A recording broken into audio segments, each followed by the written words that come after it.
کیا خطاب فصل ہے یہ ہے حدیث مصطفیٰ، حیرتوں میں عقل ہے یہ ہے حدیث مصطفیٰ۔ الحمدللہ رب العالمین والصلاة والسلام علی سید الانبیاء والمرسلین، اما بعد فاعوذ باللہ من الشیطان الرجیم، بسم اللہ الرحمن الرحیم۔ الصلاة والسلام علیک یا رسول اللہ وعلی آلک واصحابک یا حبیب اللہ۔ الصلاة والسلام علیک یا نبی اللہ وعلی آلک واصحابک یا نور اللہ۔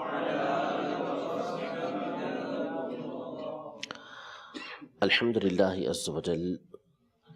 الشمائل المحمدیہ والخصائل المصطفیہ، یعنی شمائل ترمذی کا درس ہمارا جاری و ساری ہے۔ نبی کریم صلی اللہ تعالیٰ علیہ وآلہ وسلم کی مبارک سیرت، آپ کی مبارک زندگی کے حوالے سے ہم سننے کی سعادت حاصل کر رہے ہیں۔ آج کے درس میں بھی انشاءاللہ حضور علیہ الصلوۃ والسلام کے مختلف احوال کے بارے میں ہم سننے کی سعادت حاصل کریں گے۔ امام ترمذی رحمۃ اللہ تعالیٰ علیہ نے جو اب باب باندھا ہے، یہ اور اس کے بعد کا باب، دونوں میں نبی کریم صلی اللہ تعالیٰ علیہ وآلہ وسلم کے کسی چیز پر سہارا لینے، کسی چیز پر ٹیک لگانے کے حوالے سے تذکرہ ہے۔ پہلے باب کے اندر ہے کہ باب ما جاء فی تکأتی رسول اللہ صلی اللہ تعالیٰ علیہ وسلم، یعنی حضور علیہ الصلوۃ والسلام جس چیز پر ٹیک لگاتے تھے ان چیزوں کے بارے میں آنے والی احادیث سے متعلق باب۔ اور اگلا جو باب ہے وہ مطلقاً نبی کریم صلی اللہ تعالیٰ علیہ وسلم کے کسی چیز پر سہارا لینے کے اعتبار سے، کسی چیز پر ٹیک لگانے کے اعتبار سے، یعنی وہاں پہ چیزوں کا تذکرہ نہیں بلکہ حضور علیہ الصلوۃ والسلام نے کسی چیز کا سہارا لیا یا نہیں لیا، اس کا تذکرہ موجود ہے۔ تو آپ علیہ الصلوۃ والسلام عمومی طور پر کسی چیز کا سہارا نہیں لیا کرتے تھے، لیکن ضعف کی وجہ سے، کبھی کمزوری طاری ہوئی، کبر سن کی وجہ سے عمر بڑی ہو گئی، تو پھر آپ علیہ الصلوۃ والسلام نے بعض اوقات کسی چیز کا سہارا لیا۔ اس کو امام ترمذی رحمۃ اللہ تعالیٰ علیہ ذکر فرمائیں گے۔ پہلی حدیث مبارکہ جو حضرت جابر بن سمورہ رضی اللہ تعالیٰ عنہ سے مروی ہے، امام ترمذی رحمۃ اللہ تعالیٰ علیہ فرماتے ہیں حدثنا عباس بن محمد الدوری قال حدثنا اسحاق بن منصور عن اسرائیل عن سماک بن حرب عن جابر بن سمورة رضی اللہ تعالیٰ عنہ قال رأيت رسول الله صلی اللہ تعالیٰ علیہ وسلم متکئا على وسادة على يساره، یعنی حضرت جابر بن سمورہ رضی اللہ تعالیٰ عنہ یہ ارشاد فرماتے ہیں کہ میں نے نبی کریم صلی اللہ تعالیٰ علیہ وآلہ وسلم کو دیکھا کہ آپ علیہ الصلوۃ والسلام نے تکیے پر ٹیک لگائی ہوئی تھی، اور وہ تکیہ آپ کے بائیں جانب الٹی طرف رکھا ہوا تھا، یعنی الٹی طرف تکیہ تھا، اور نبی کریم صلی اللہ تعالیٰ علیہ وسلم نے اس پر ٹیک لگائی ہوئی تھی، اس پر سہارا لیا ہوا تھا۔ یہاں نبی کریم صلی اللہ تعالیٰ علیہ وسلم کے بائیں جانب یعنی الٹی جانب تکیہ ہونے کا ذکر ہے۔ اس کا مطلب یہ نہیں کہ الٹی طرف تکیہ رکھنا سنت ہو، بلکہ یہ ایک بیان واقع ہے، یعنی واقعے کا بیان ہے۔ حضرت جابر بن سمورہ رضی اللہ تعالیٰ عنہ نے جس طرح دیکھا کہ نبی کریم صلی اللہ تعالیٰ علیہ وسلم کا مبارک تکیہ الٹی طرف رکھا ہوا تھا، اور آپ علیہ الصلوۃ والسلام نے اس پر ٹیک لگائی ہوئی تھی، ہاتھ رکھا ہوا تھا، تو اس کو بیان کر دیا۔ ورنہ اگر سیدھی جانب بھی ہوتا ہے تو اس میں کوئی حرج نہیں ہے، یعنی کوئی خاص اس کی قید نہیں ہے کہ اگر کوئی بندہ تکیے پر سہارا لے، تکیے پر ٹیک لگائے تو وہ الٹی جانب ہی رکھے، سیدھی جانب بھی رکھ سکتا ہے، اس میں حرج نہیں ہے۔ اگلی حدیث مبارکہ بھی اسی حوالے سے ہے، ٹیک لگانے کے حوالے سے۔ اس میں حضور علیہ الصلوۃ والسلام کے دیوار سے ٹیک لگا کر بیٹھنے کا تذکرہ ہے۔ چنانچہ امام ترمذی رحمۃ اللہ تعالیٰ علیہ فرماتے ہیں حدثنا حمید بن مسعدة قال حدثنا بشر بن المفضل قال حدثنا الجريري عن عبد الرحمن بن ابي بكرة عن ابيه قال قال رسول الله صلى الله تعالى عليه وآله وسلم الا احدثكم باكبر الكبائر قالوا بلى یا رسول اللہ قال الاشراک باللہ وعقوق الوالدین قال وجلس رسول اللہ صلی اللہ علیہ وسلم وکان متکئا قال وشہادت الزور او قول الزور قال فما زال رسول اللہ صلی اللہ علیہ وسلم یقولها حتی قلنا لیتہ سکتا. یعنی حضرت عبد الرحمن بن ابی بکرہ رحمہم اللہ تعالی، یہ تابعی بزرگ ہیں عبد الرحمن بن ابی بکرہ، اور اسلام کے اندر سب سے پہلے ان کی ولادت ہوئی. مسلمانوں میں سب سے پہلے بصرہ کے اندر جو بچہ مولود ہوا، پیدا ہوا، وہ یہی حضرت عبد الرحمن بن ابی بکرہ تھے. ان کے والد حضرت ابو بکرہ رضی اللہ تعالی عنہ، جن کا نام نفع ہے، یہ روایت کرتے ہیں، فرماتے ہیں کہ رسول اللہ صلی اللہ تعالی علیہ وآلہ وسلم نے ارشاد فرمایا کہ کیا میں تمہیں بہت بڑے گناہوں کے بارے میں نہ بتاؤں، اکبر الکبائر کے بارے میں نہ بتاؤں، کبیرہ گناہوں میں سے بھی جو بڑے بڑے گناہ ہیں ان کے بارے میں نہ بتاؤں؟ تو صحابہ کرام علیہم رضوان نے عرض کی کہ ضرور یا رسول اللہ. یہ نبی کریم صلی اللہ تعالی علیہ وسلم کا ایک تدریسی، ایک تعلیمی طریقہ کار تھا کہ کچھ ایسی بات کرنا کہ جس کے ذریعے سے آپ کے پاس موجود افراد آپ کی طرف مکمل متوجہ ہو جائیں. یہ آپ علیہ الصلوۃ والسلام بعض اوقات انداز اختیار فرمایا کرتے تھے، جیسے اس حدیث کے اندر الا احدثکم باکبر الکبائر، کہ کیا میں تمہیں کبیرہ گناہوں کے بارے میں نہ بتاؤں؟ تو وہ براہ راست بھی بتا سکتے تھے، لیکن پہلے کیونکہ خاص بات، ایک اہم ترین بات ان کے سامنے بیان کرنی تھی، تو پہلے ان کو اپنی طرف متوجہ کر لیا تاکہ پورے طور پر میری طرف متوجہ ہوں، میری بات کو سنیں. پھر اس کے بعد آپ علیہ الصلوۃ والسلام نے ان کبیرہ گناہوں کے بارے میں ارشاد فرمایا. حضور علیہ الصلوۃ والسلام نے یہ ارشاد فرمایا، پہلا کبیرہ گناہ بیان فرمایا الاشراک باللہ، اللہ تبارک و تعالیٰ کے ساتھ کسی کو شریک کرنا. شرک یہاں عام ہے، اس سے مراد کفر ہے، کہ یعنی اللہ تبارک و تعالیٰ کا انکار کرنا، اللہ تبارک و تعالیٰ کے انبیاء اور اس کے رسول کا انکار کرنا، یعنی ضروریات دین میں سے کسی بھی چیز کا انکار کرنا، یا واقعی اللہ تبارک و تعالیٰ کے ساتھ کسی کو شریک کرنا، یعنی کسی کو معبود ماننا، کسی کے اللہ تبارک و تعالیٰ کے علاوہ عبادت کرنا. یہ الاشراک باللہ یہ سب سے بڑا گناہ ہے، کیونکہ یہ کفر ہے. ٹھیک ہے، اور یعنی اس سے بڑھ کر کچھ بھی نہیں ہے. اگر نعوذ باللہ کو شرک و کفر کے اندر مبتلا ہو گیا تو اب تو اس سے بڑھ کر کچھ گناہ ہے ہی نہیں، اور اس کی کوئی نیکی مقبول ہے ہی نہیں.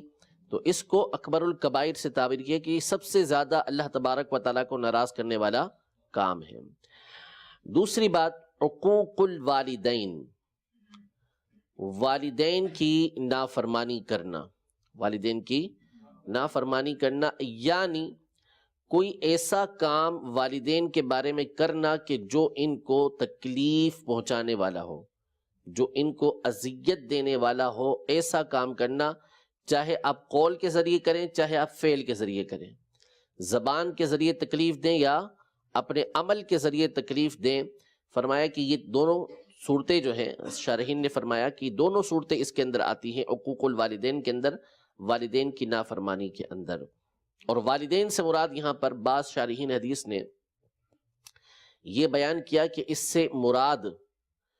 اس کی اصل ہے، یعنی اس کے اندر اس کے دادا دادی بھی شامل ہو جائیں گے، نانا نانی بھی شامل ہو جائیں گے، کہ ان کی بھی نافرمانی کرنا، ان کو بھی تکلیف پہنچانا، یہ عقوق الوالدین کے تحت آتا ہے. ٹھیک ہے. پھر اس کے بعد حضرت ابو بکرہ رضی اللہ عنہ فرماتے ہیں کہ حضور علیہ الصلوۃ والسلام سیدھے ہو کر بیٹھ گئے. وَكَانَ مُتَّكِئًا، اس سے پہلے حضور علیہ الصلوۃ والسلام ٹیک لگا کر تشریف فرما تھے، لیکن اب آپ سیدھے ہو کر بیٹھ گئے تاکہ لوگ اور زیادہ متوجہ ہو جائیں کہ اب جو آگے بات بیان کی جا رہی ہے وہ بہت زیادہ اہمیت کی حامل ہے. تو آپ علیہ الصلوۃ والسلام نے فرمایا کہ وشہادۃ الزور، جھوٹی گواہی دینا، او قول الزور، یا جھوٹی بات کہنا۔ بار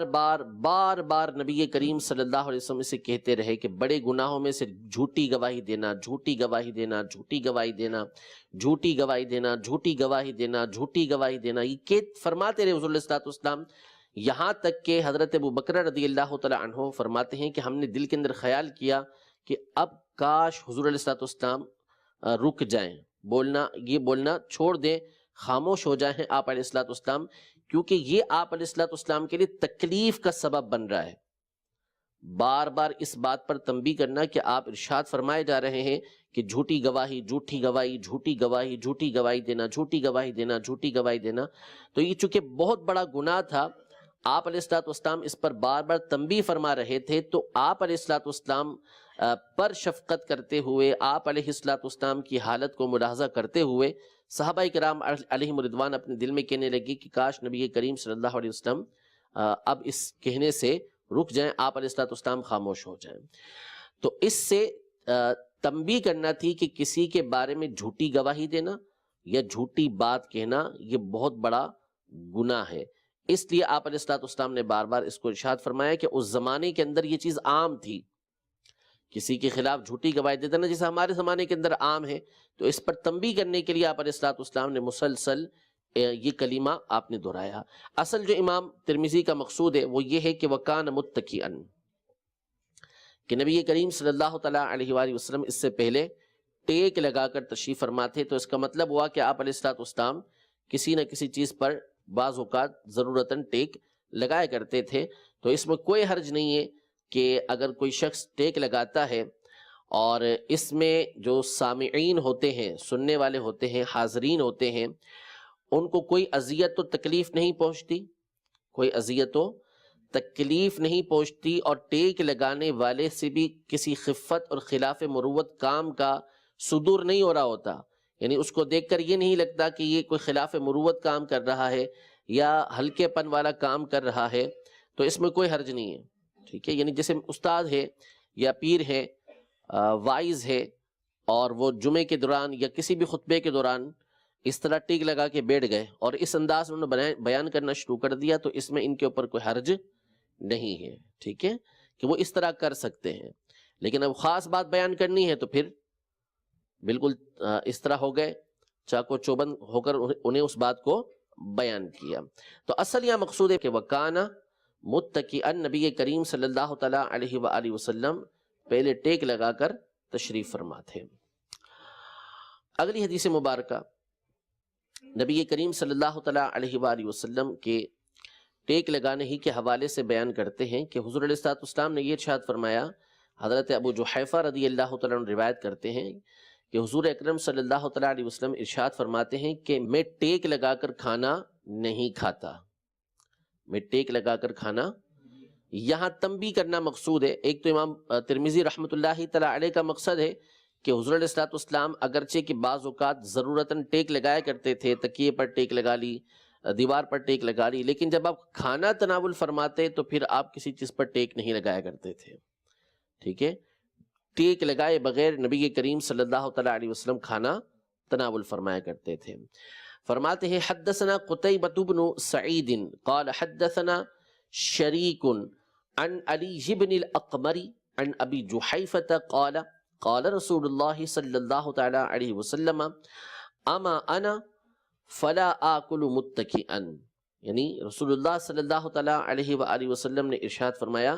کہ بہرحال میں ٹیک لگا کر کھانا نہیں کھاتا۔ تو ٹیک لگا کر کھانا نہیں چاہیے، اور اس سے بڑھ کر جو ممنوع ہے وہ ہے لیٹ کر کھانا، کروٹ کے بل لیٹا ہوا ہے بندہ اور کھا رہا ہے، چت لیٹا ہوا ہے کھا رہا ہے، تو یہ بھی نہیں کھانا چاہیے۔ اصل میں ٹیک لگا کر کھانے کے حوالے سے ایک تو علماء نے یہ علت بیان کی کہ یہ متکبرین کا طریقہ کار ہے، متکبرین کا طریقہ کار ہے۔ دوسرا یہ جو کھانے کا مقصود ہوتا ہے اور کھانے کے جو فوائد ہوتے ہیں اس سے فوت ہو رہے ہوتے ہیں،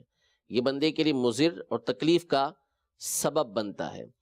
تو لیٹ کے کھانے کے اندر یہ اور زیادہ ہوتا ہے اس طرح کا معاملہ، تو اس لیے لیٹ کر نہیں کھانا چاہیے۔ ہاں اگر کوئی ہلکی پھلکی چیزیں ایسی ہیں، بندہ ٹیک لگا کے بیٹھا ہوا ہے یا لیٹا ہوا ہے، اور جیسے کھجور ہے یا بادام وغیرہ ایسی چیزیں ہیں، چھوٹی موٹی چیزیں کہ جو اس حال میں بھی کھا لی جاتی ہیں، کوئی اس کے اندر حرج محسوس نہیں کیا جاتا، تو اسے بھلے کھا لے، اس میں کوئی حرج نہیں ہے، ورنہ لیٹ کر کھانے سے بندے کو گریز کرنا چاہیے، اسی طرح ٹیک لگا کر کھانے سے بندے کو گریز کرنا چاہیے۔ اگلی حدیث بھی اسی طرح ہے، حضرت ابو جحیفہ رضی اللہ تعالی عنہ ہی سے مروی ہے۔ امام ترمذی رحمۃ اللہ تعالی فرماتے ہیں حدثنا محمد بن بشار قال حدثنا عبد الرحمن بن مہدی قال حدثنا سفیان عن علی بن الاقمر قال سمعت ابا جحیفہ یقول قال رسول اللہ صلی اللہ تعالی علیہ وسلم لا آکل متکئا، کہ میں ٹیک لگا کر کھانا نہیں کھاتا۔ اگلی حدیث مبارکہ مزید بیان کرتے ہیں امام ترمذی۔ جو پہلی حدیث مبارکہ ذکر کی تھی اس میں یہ تھا کہ حضرت جابر بن سمورہ رضی اللہ تعالی عنہ نے نبی کریم صلی اللہ تعالی علیہ وآلہ وسلم کی زیارت کی کہ آپ علیہ الصلوۃ والسلام نے تکیے کے اوپر ٹیک لگائی ہوئی تھی اور تکیہ آپ کے الٹی جانب تھا، لیکن جو زیادہ تر روایت کرنے والے ہیں اس حدیث کے راوی ہیں اسرائیل، تو اسرائیل سے جو اکثر نے روایت کی ہے اس کے اندر یہ الٹے ہاتھ کا تذکرہ نہیں ہے، الٹے ہاتھ کا تذکرہ نہیں ہے۔ البتہ اسحاق بن منصور نے جو حدیث ان سے روایت کی ہے اس میں الٹے ہاتھ کا تذکرہ ہے، باقی اکثر جو روات اسرائیل سے اس حدیث کو روایت کرتے ہیں ان میں الٹے ہاتھ کا تذکرہ نہیں کیا گیا۔ اسی بات کو امام ترمذی رحمۃ اللہ تعالی علیہ یہاں پر بیان فرما رہے ہیں، فرماتے ہیں حدثنا یوسف بن عیسیٰ قال حدثنا وکیع قال حدثنا اسرائیل عن سماک بن حرب عن جابر بن سمرۃ قال رأيت النبي صلی اللہ تعالی علیہ وسلم متکئا على وسادۃ۔ قال ابو عیسیٰ لم يذكر وکیع على يساره وهكذا روى غیر واحد عن اسرائیل نحو روایت وکیع ولا نعلم احدا روى فيه على يساره الا ما روى اسحاق بن منصور عن اسرائیل۔ اگلا باب نبی کریم صلی اللہ تعالی علیہ وآلہ وسلم کے مطلقاً ٹیک لگانے کے حوالے سے ہے کہ آپ علیہ الصلوۃ والسلام نے ویسے عام الفاظ کے اندر ترجمے کے اندر یہ کہ کسی کا سہارا لیا، اور حقیقت یہ ہے کہ نبی کریم صلی اللہ علیہ وسلم جس سے سہارا لیں اس کو سہارا دینے والے ہوتے ہیں، کہ ہمیشہ کے لیے اس کا نام جو ہے وہ کتابوں میں محفوظ ہو گیا کہ نبی کریم صلی اللہ تعالی علیہ وآلہ وسلم نے ان کے کندھے پر ہاتھ رکھا یا ان کے کندھے پر سہارا لیا۔ فرماتے ہیں باب ما جاء فی اتکاء رسول اللہ صلی اللہ تعالی علیہ وآلہ وسلم، یعنی نبی کریم صلی اللہ تعالی علیہ وآلہ وسلم کے ٹیک لگانے کے حوالے سے آنے والی احادیث کے متعلق باب۔ حدثنا عبداللہ بن عبد الرحمن حدثنا عمرو بن عاصم حدثنا حماد بن سلمۃ عن حمید عن انس رضی اللہ تعالی عنہ ان النبی صلی اللہ تعالی علیہ وسلم کان شاکیا فخرج يتوکأ علی اسامة بن زید وعلیہ ثوب قطری قد توشح به فصلی بهم، یعنی حضرت انس رضی اللہ تعالی عنہ فرماتے ہیں کہ نبی کریم صلی اللہ تعالی علیہ وآلہ وسلم بیمار تھے،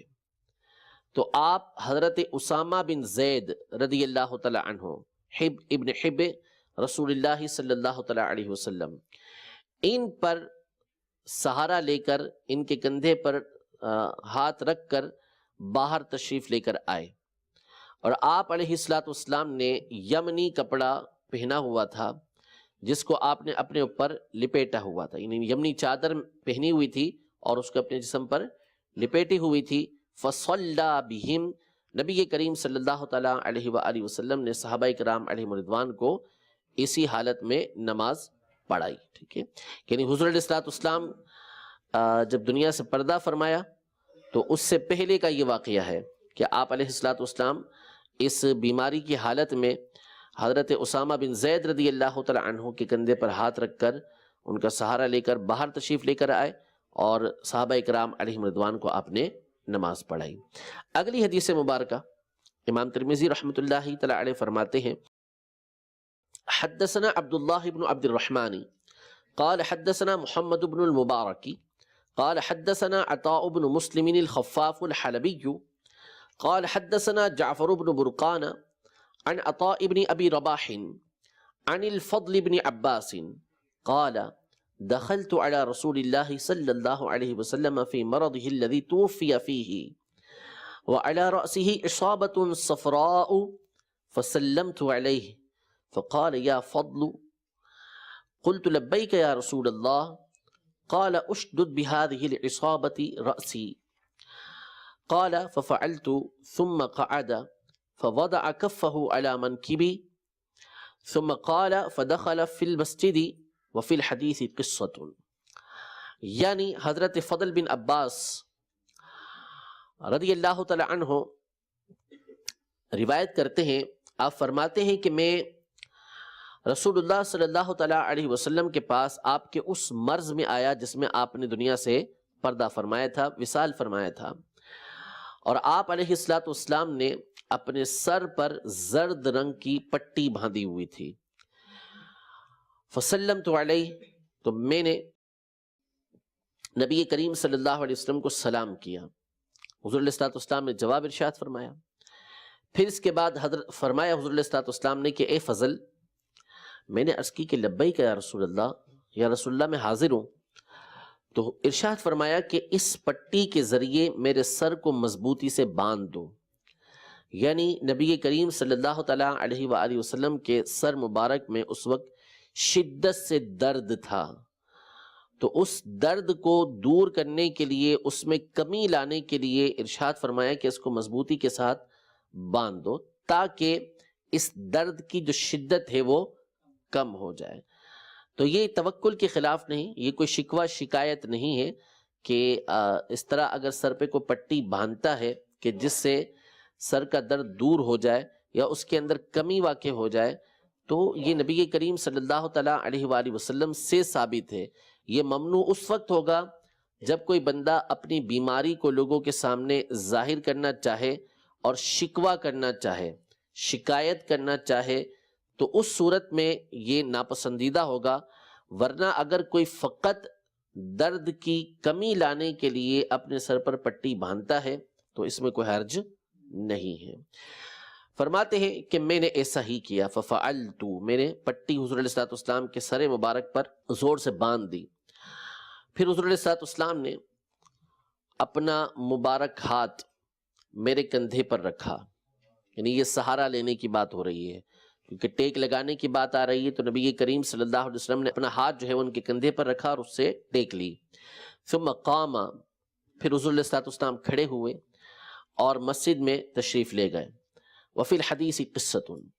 اس حدیث میں ایک طویل قصہ ہے جو امام ترمذی رحمۃ اللہ تعالی علیہ نبی کریم صلی اللہ تعالی علیہ وسلم کی جب دنیا سے پردہ فرما جانے کا تذکرہ کریں گے کہ حضور علیہ الصلوۃ والسلام نے جب دنیا سے پردہ فرمایا تو اس وقت کیا عالم تھا اور کیا کیفیات تھیں، اس کے اندر اس واقعے کو ذکر کریں گے کہ آپ علیہ الصلوۃ والسلام ممبر پر تشریف فرما ہوئے، خطبہ دیا اور پھر ان سے کہا کہ جس پر میرا کوئی حق ہو تو وہ مجھ سے حق کو طلب کر لے۔ یہ تمام واقعات امام ترمذی رحمۃ اللہ تعالی علیہ یہ آگے ذکر کریں گے۔ تو یہاں پہ اشارہ دیتے ہیں وفی الحدیث قصۃ، کہ حدیث کے اندر واقعہ موجود ہے۔ اگلا باب نبی کریم صلی اللہ تعالیٰ علیہ وآلہ وسلم کے کھانے کے طریقہ کار کے بارے میں، کھانے کے طریقہ کار کے بارے میں کہ حضور علیہ الصلوۃ والسلام کھانا کس طرح تناول فرمایا کرتے تھے۔ امام ترمذی رحمۃ اللہ تعالی علیہ اس سے متعلق 5 احادیث طیبہ یہاں پر ذکر کریں گے۔ باب ما جاء فی صفت اکل رسول اللہ صلی اللہ تعالی علیہ وآلہ وسلم، رسول اللہ صلی اللہ تعالی علیہ وآلہ وسلم کے کھانے کی صفت کے بارے میں آنے والی احادیث سے متعلق باب۔ عن ابن لکعب بن مالک عن ابیہ ان النبی صلی اللہ تعالی علیہ وآلہ وسلم كان يلعق أصابعه ثلاثا. قال أبو عيسى وروى غير محمد بن بشار هذا الحديث قال يلعق أصابعه الثلاثا. یعنی حضرت کعب بن مالک رضی اللہ تعالی عنہ صحابی رسول ہیں اور نبی کریم صلی اللہ تعالی علیہ وآلہ وسلم کی شان میں نعتیں لکھنے والے صحابہ میں سے ہیں. کان من شعراء المصطفیٰ صلی اللہ تعالی علیہ وسلم، یہ نبی کریم صلی اللہ علیہ وسلم کے شاعروں میں سے ایک شاعر تھے.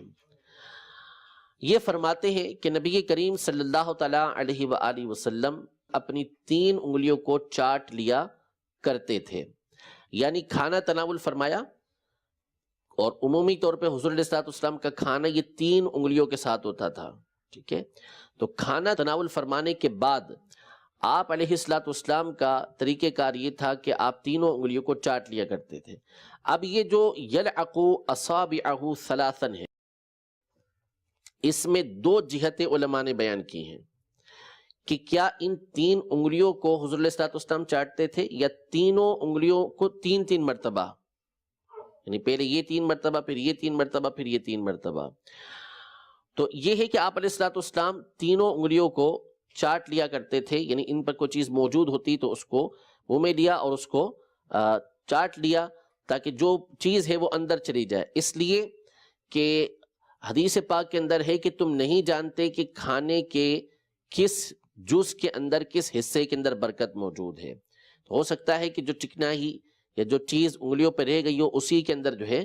وہ برکت موجود ہو. تو اس میں کوئی حرج نہیں ہے اور کوئی اس کے اندر ایسی بات نہیں ہے کہ اس کو طبیعتاً جو ہے وہ برا سمجھا جائے. یہ اچھی بات ہے کہ بندہ انگلیوں ہی سے کھانا کھائے اور جو کچھ انگلیوں پہ لگ گیا ہے اس کو اچھی طریقے سے چاٹ لیا کرے، صاف کر لیا کرے. تو نبی کریم صلی اللہ تعالیٰ علیہ وآلہ وسلم کا یہ طریقہ کار تھا. پھر اس کے بعد آپ علیہ الصلوۃ والسلام اپنے ہاتھوں کو دھو بھی لیا کرتے تھے اور اس کے بعد آپ علیہ الصلوۃ والسلام کسی چیز سے اپنے ہاتھوں کو صاف بھی کر لیا کرتے تھے. اچھا، یہ تو ہے ہی الگ، علماء نے اس کو برا جانا ہے کہ کوئی طبیعتاً اس بات کو برا سمجھے، طبیعتاً اس بات کو برا سمجھے. یہ برا سمجھنا غلط ہے، یہ برا سمجھنا ہی. ہاں، ایک صورت ہے کہ یہ کام ہونا چاہیے کھانے کے بعد، یہ کام کھانے کے بعد ہونا چاہیے، کھانے کے درمیان میں نہیں ہونا چاہیے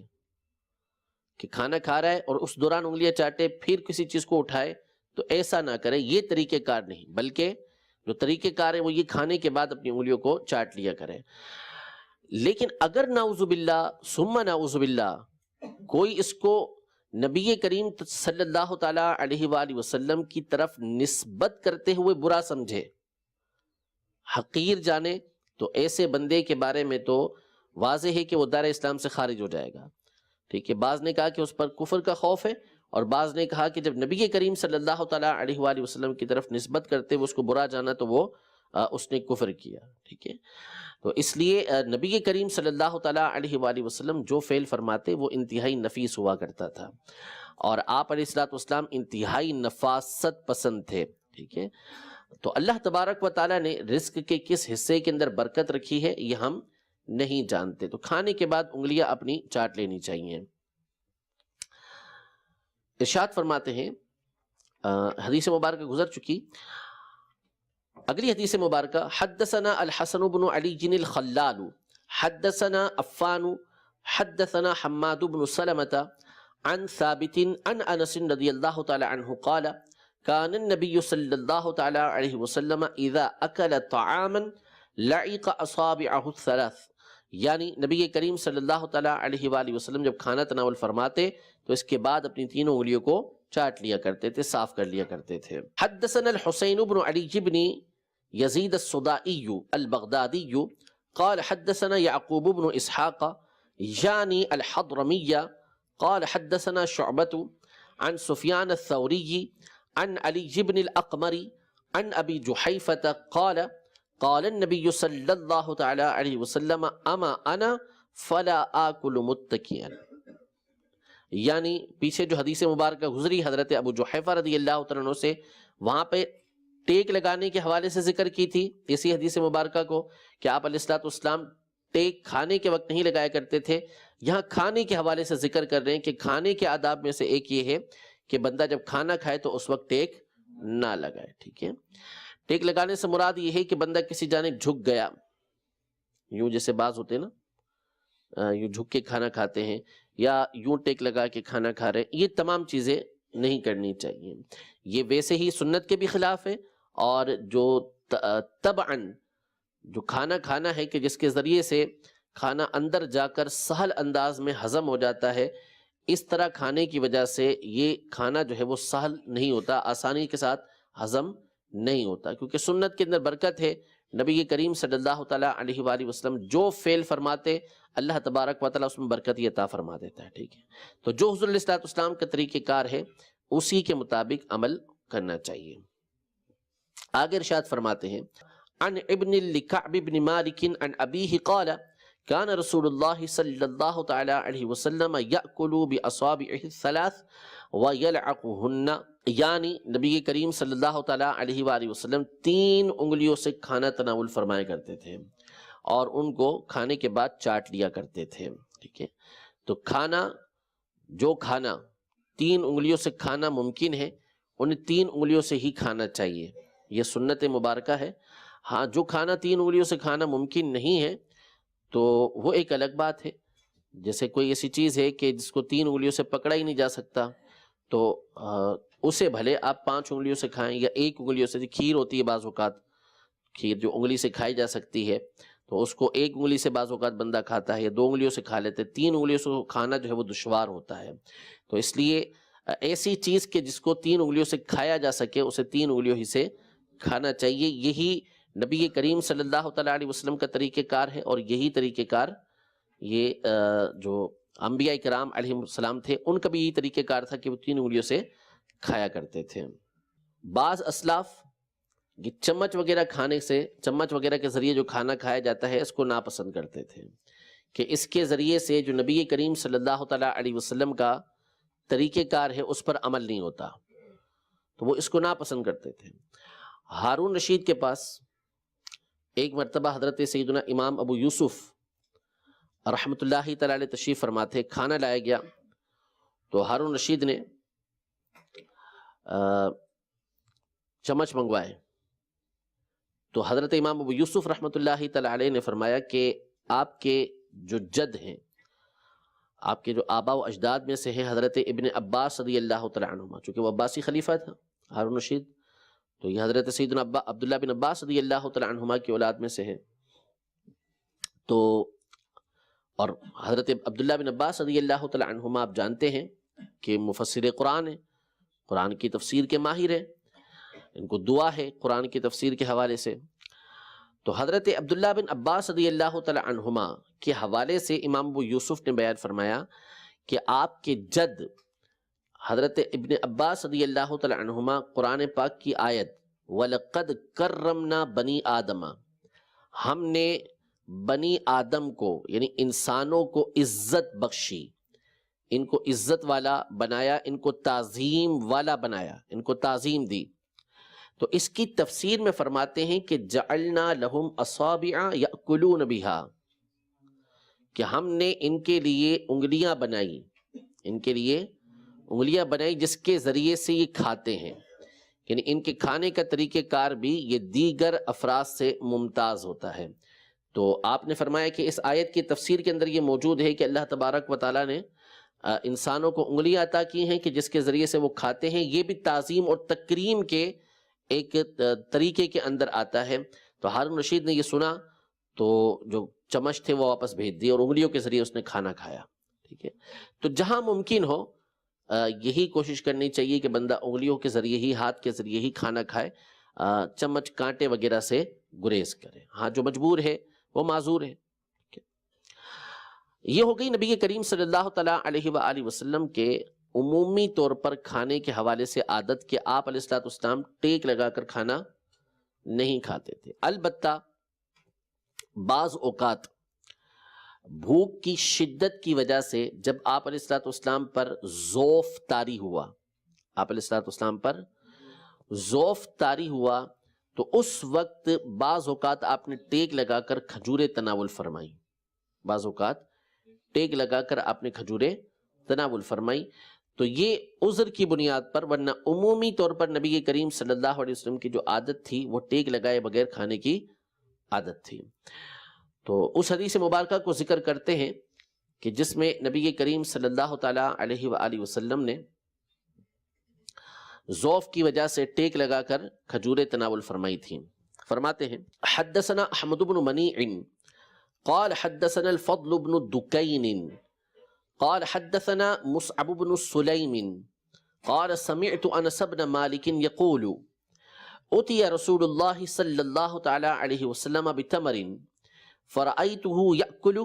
وهو مقع من الجوع، یعنی حضرت انس بن مالک رضی اللہ تعالی عنہ فرماتے ہیں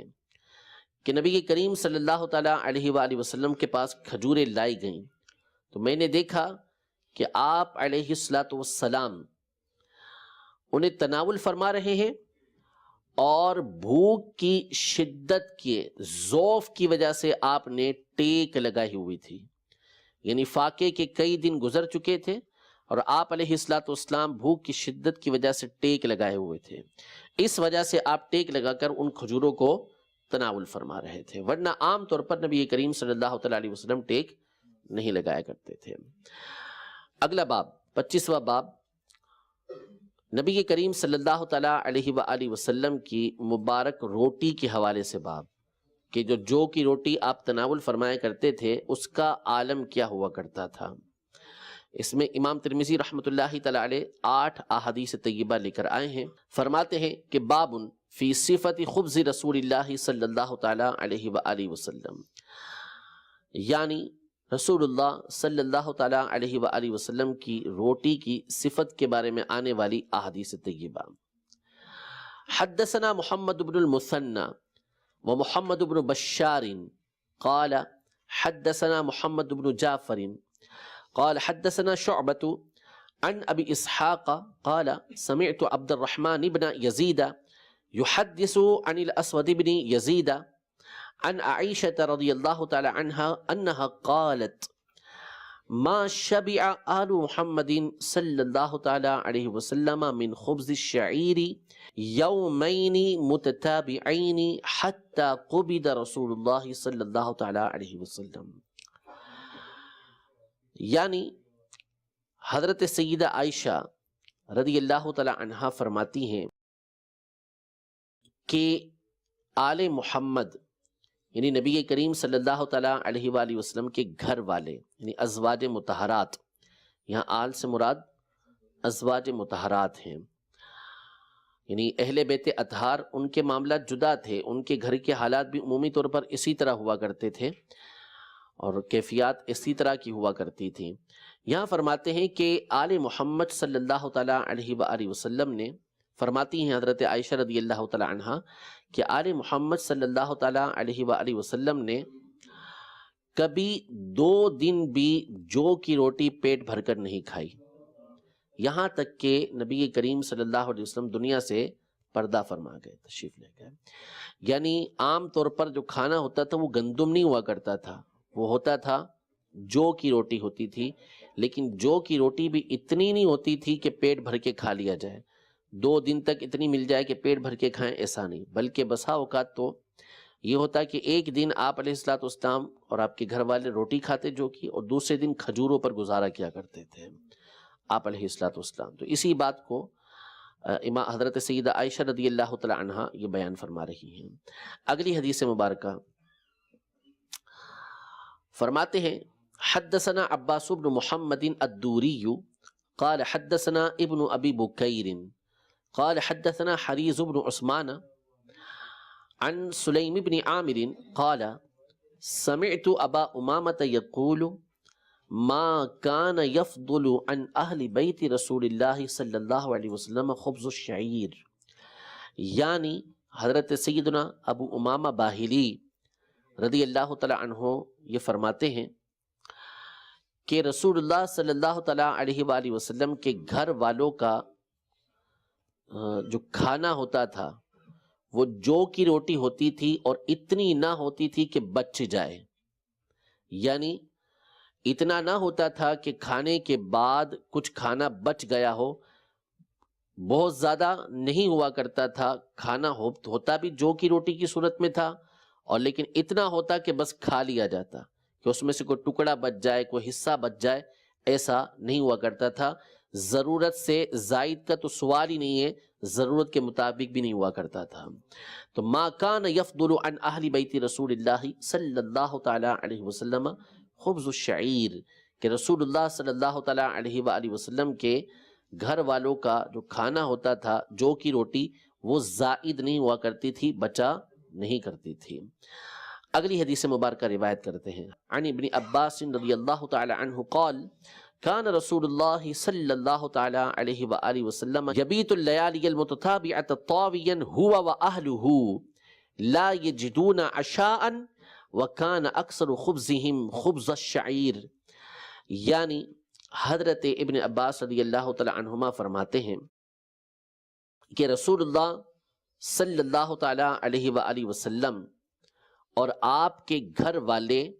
کئی راتیں بھوک کے ساتھ، فاقے کے ساتھ گزارا کرتے تھے، رات کا کھانا نہیں پایا کرتے تھے، لا یجدون عشاء، اور نبی کریم صلی اللہ علیہ وسلم کا عمومی طور پر کھانا، آپ کے گھر والوں کا عمومی طور پہ کھانا یہ جو کی روٹی ہوا کرتا تھا۔ یعنی کئی راتیں گزرتی تھیں اور نبی کریم صلی اللہ علیہ وسلم اور آپ کے گھر والے رات کا کھانا نہیں کھایا کرتے تھے۔ یہاں پر امام ابراہیم بن محمد الباجوری رحمۃ اللہ تعالی علیہ المواہب اللدنیہ میں ارشاد فرماتے ہیں کہ یہ کیسے کہ دونوں عالم کے سردار ہیں، صحابہ کرام علیہم رضوان آپ کے دیوانے ہیں، تو پھر اتنی راتیں نبی کریم صلی اللہ تعالیٰ علیہ وآلہ وسلم کی گزر جائیں اور آپ لوگ فاقے سے گزاریں اور کوئی حضور علیہ الصلوۃ والسلام کے گھر کھانا نہ پہنچائے، ایسا کیسے؟ تو فرماتے ہیں وَكَانَ صلی اللہ تعالیٰ علیہ وسلم لِشَرْفِ نَفْسِهِ وَفَخَامَةِ مَنْصِبِهِ يُبَالِغُ فِي سِتْرِ ذَلِكَ عَنْ أَصْحَابِهِ، یعنی نبی کریم صلی اللہ تعالیٰ علیہ وآلہ وسلم اپنے اعلیٰ نفس کی وجہ سے، شرف نفس کی وجہ سے، بلندی کی وجہ سے، اور اپنے منصب کی فخامت کی وجہ سے صحابہ کرام علیہم رضوان سے یہ بات چھپا کر رکھتے تھے، جس کو ہم کہتے ہیں نا سفید پوش۔ تو نبی کریم صلی اللہ تعالیٰ علیہ وآلہ وسلم اس کو چھپا کے رکھتے تھے۔ وَإِلَّا فَكَيْفَ يَظُنُّ عَاقِلٌ أَنَّهُ يَبْلُغُهُمْ أَنَّهُ يَبِيتُ طَاوِيًا هُوَ وَأَهْلُ بَيْتِهِ اللیالی المتتابعہ، ورنہ کوئی عاقل یہ کیسے گمان کر سکتا ہے کہ نبی کریم صلی اللہ تعالیٰ علیہ وسلم اور آپ کے گھر والے کئی راتوں تک فاقے کے ساتھ گزاریں، ما علیہ طائفۃ منہم من الغنی، اور یہاں پر صحابہ کرام علیہم رضوان میں سے ایک بڑی تعداد ہے کہ جو غنی تھی۔ فرماتے ہیں کہ بل لو علم فقراؤہم فضلا عن اغنیائہم ذالک لبذلوا الجہد فی تقدیمہ ہوا واہل بیتہ علی انفسہم، یعنی ہم اغنیا کی تو بعد میں بات کریں، اگر صحابہ کرام علیہم رضوان میں سے وہ حضرات کہ جو غنی نہیں تھے، جن کو خود فقر پہنچا ہوا تھا، اگر ان کو بھی یہ بات پہنچتی کہ نبی کریم صلی اللہ تعالیٰ علیہ وآلہ وسلم اور آپ کے اہل بیت جو ہیں وہ کئی راتوں تک کھانا نہیں کھاتے، تو وہ تو سب کچھ چھوڑ چھاڑ کر، اپنے گھر والوں کو چھوڑ کر نبی کریم صلی اللہ تعالیٰ علیہ وآلہ وسلم کے گھر یہ طعام پہنچانے کی کوشش کرتے ہیں۔ تو ایسا کیسے گمان کیا جا سکتا ہے؟ تو اس کی وجہ یہی تھی کہ نبی کریم صلی اللہ تعالیٰ علیہ وآلہ وسلم اس چیز کے اندر مبالغہ فرمایا کرتے تھے۔ یہ تو جب آپ نے دنیا سے پردہ فرمایا